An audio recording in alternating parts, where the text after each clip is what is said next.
សួស្តីអ្នកទាំងអស់គ្នាខ្ញុំកើត1981នៅជារ៉ូមខាវដាងស្រុកប្រទេសថៃ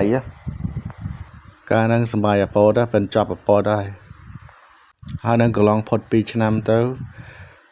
UN បញ្ជូនខ្ញុំនិងម៉ាក់ខ្ញុំទៅនៅឥណ្ឌូនេស៊ីនៅឥណ្ឌូនេស៊ីបាន1ឆ្នាំបាន UN បញ្ជូនទៅដល់អាមេរិកនៅទីក្រុង Seattle Washington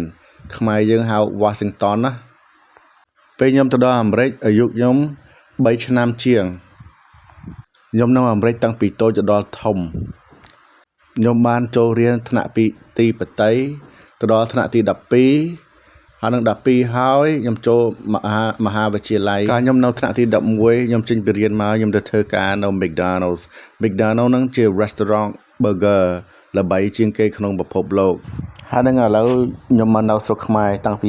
2010នោះឥឡូវខ្ញុំធ្វើ burger លក់នៅស្រុកខ្មែរខ្ញុំយកបទពិសោធន៍ហ្នឹងមកឲ្យបងប្អូនភ្លក់រសជាតិ burger អាមេរិក